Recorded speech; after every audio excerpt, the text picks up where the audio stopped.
Введение. 6. Существа, сообщающиеся с нами таким способом, называют сами себя, как мы сказали, духами или гениями, то есть существами, прежде бывшими, по крайней мере, некоторые из них, людьми, жившими на земле.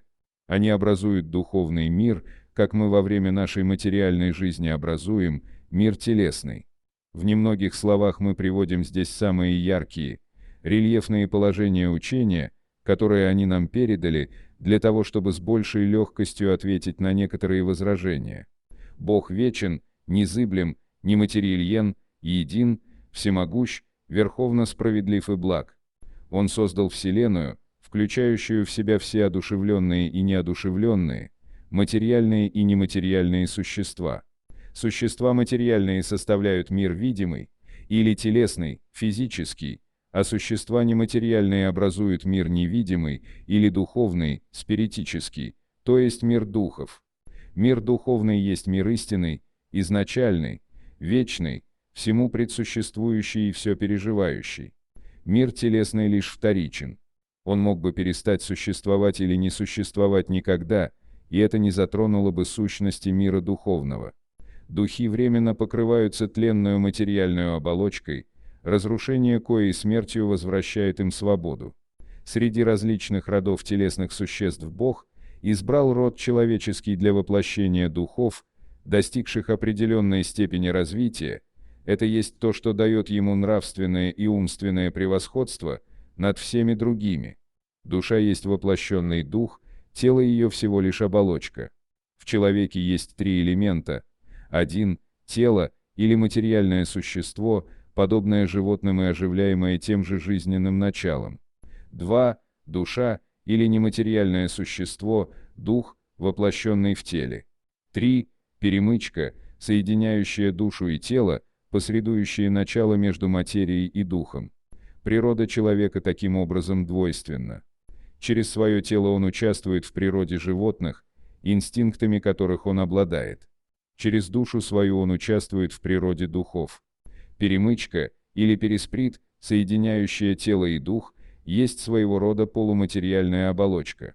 Смерть есть разрушение самой грубой оболочки, дух сохраняет вторую, которая составляет для него эфирное тело, невидимое людям в нормальном своем состоянии, но которое он при определенных условиях может сделать видимым и даже осязаемым, как это происходит в феномене появлений.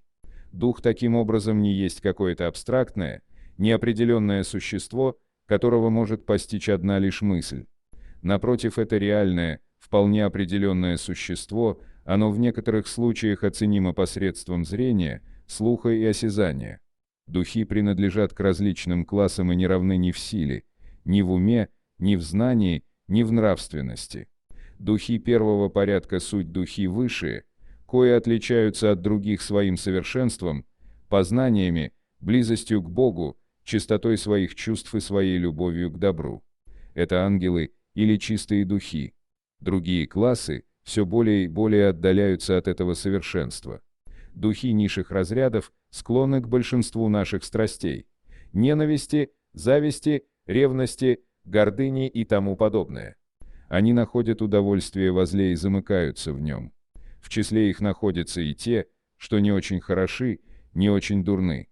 Они скорее бестолковы и шумливы, чем злы, и хитрость с непоследовательностью, видимо, являются их уделом. Это домовые или духи-проказники. Духи не вечно принадлежат к одному и тому же разряду. Они совершенствуются, проходя через различные ступени духовной иерархии. Это улучшение осуществляется через их воплощение, которое вменяется одним как искупление, а другим как миссия. Материальная жизнь есть испытание, которому они должны подвергаться многократно до той поры, пока не достигнут абсолютного совершенства. Это есть своего рода сито или чистилище, из коего они выходят более или менее очищенными. Покидая тело, душа возвращается в мир духов, из которого она и вышла, чтобы возобновить некое новое материальное существование после некоторого отрезка времени, более или менее долгого, в течение коего она пребывает в состоянии скитающегося духа 10. Поскольку дух должен пройти через многие воплощения, то из этого следует, что мы все имели много существований и что у нас будут еще и другие, более или менее совершенные, на этой земле, либо в других мирах. Воплощение духов всегда имеет место лишь в роде человеческом. Ошибкой было бы думать, будто душа или дух может воплотиться в теле какого-нибудь животного. Разные телесные существования духа всегда прогрессивны и никогда не регрессивны. Но быстрота прогресса зависит от усилий, прилагаемых нами, чтобы достичь совершенства. Качество души – суть свойства духа, воплощенного в нас. Таким образом, человек благой есть воплощение хорошего духа, а порочное воплощение нечистого духа. Душа обладала индивидуальностью до своего воплощения. Она сохраняет ее и после своего отделения от тела.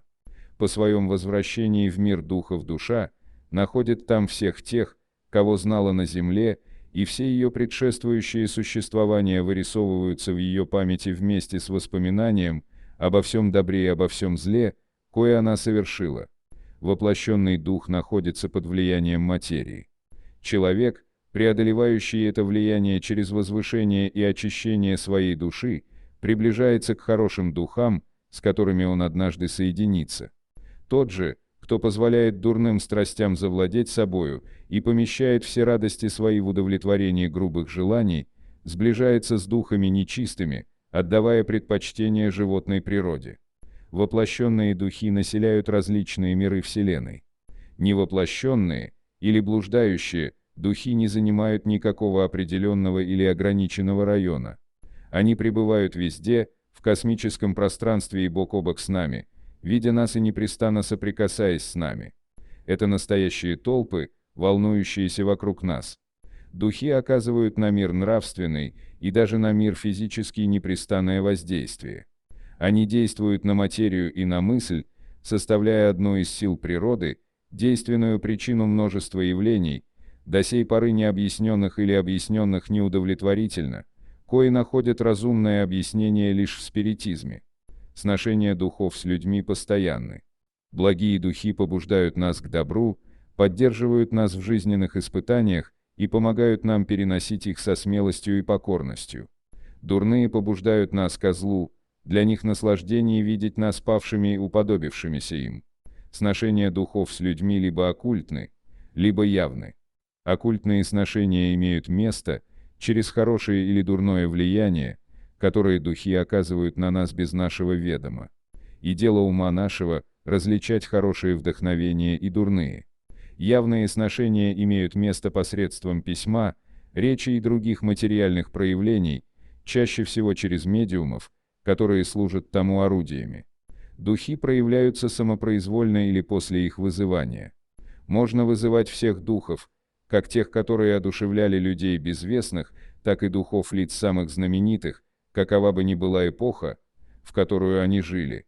Духов наших родителей, друзей наших и врагов и получать от них, через письменные или словесные сообщения, советы, сведения об их загробном положении, об их мыслях на наш счет, так же как откровения, кое им позволено нам передать. Духов влекут симпатии и нравственный характер лиц, их вызывающих. Высшие духи предпочитают собрания серьезные, где господствует любовь к добру, искреннее желание просвещения и самоулучшения. Их присутствие удаляет оттуда духов низших, которые, напротив, находят легкий доступ и могут с полной свободой действовать среди лиц легкомысленных или ведомых одним пустым любопытством, пребывая всюду, где встречаются дурные инстинкты. Вместо хороших советов или полезных сведений от них следует ожидать лишь пустяков, лжи, дурных шуток или мистификаций, при этом они зачастую заимствуют имена самые уважаемые, чтобы легче ввести в обман. Развлечение хороших и дурных духов до крайности легко. Речь высших духов всегда исполнена достоинства, благородства, отмечена печатью самой высокой нравственности, свободна ото всякой низкой страсти. Советы их дышат, самую чистую мудростью и целью своей, всегда имеют ваше улучшение и благо человечества. Речь духов низших, напротив, непоследовательна, бессвязна, часто тривиальна и даже груба. Хотя иногда они и говорят вещи хорошие и правдивые. Но гораздо чаще ложь и нелепицы по злобе своей или невежеству, забавляясь в ущерб тем, кто их расспрашивает, льстя их тщеславию и питая их желания ложными надеждами.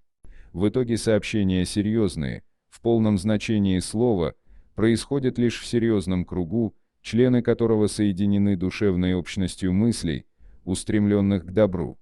Мораль высших духов, как и мораль Христа, сводит, но они учат нас также тому, что нет ошибок непоправимых и которые не могли бы быть стерты искуплением.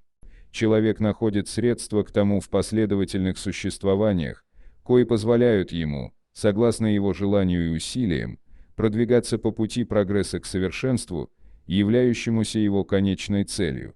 Такова суть спиритического учения в том виде, в коем оно является к нам из наставлений, данных высшими духами. Рассмотрим теперь возражения, ему противополагаемые.